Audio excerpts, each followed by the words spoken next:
You know, most of us think we're pretty good at reading people. We trust our gut, right? We think we know how to build connections. But what if I told you that science shows our intuition is, well, it's often flat out wrong? Today, we're going to crack the connection code and see what's really going on. So think about magicians. We kind of assume they're masters of psychology, that they have this secret insight into how our minds work. But what if that so-called expertise is just another illusion, just part of the act? Well, some researchers decided to put that very idea to the test.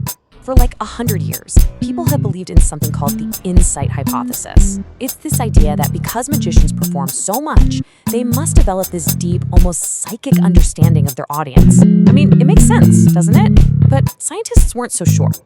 So here's what they did. They showed a group of really experienced magicians a simple trick.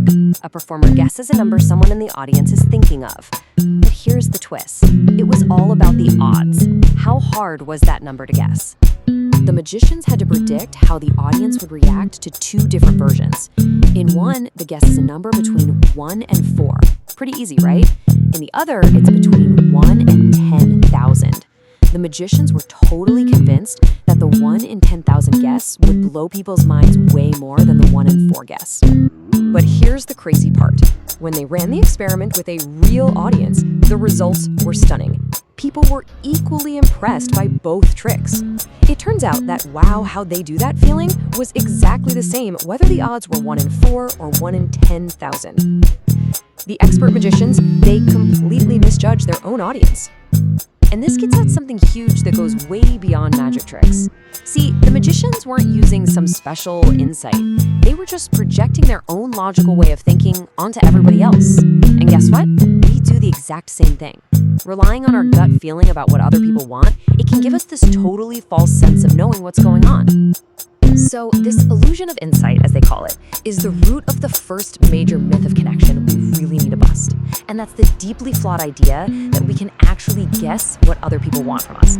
In dating, this shows up as trying to be, broadly appealing, sanding off all your interesting edges so you don't turn anyone off. But the reality is that almost never works. The best strategy is actually to be a little bit polarizing. Be super specific about who you are, because that's what attracts the right people and, just as importantly, pushes away the wrong ones. This idea is perfectly captured by what one dating expert calls the handcuff rule. So this guy, he put a picture of leather handcuffs on his dating profile. Now, did that probably reduce his total number of matches? Oh, for sure.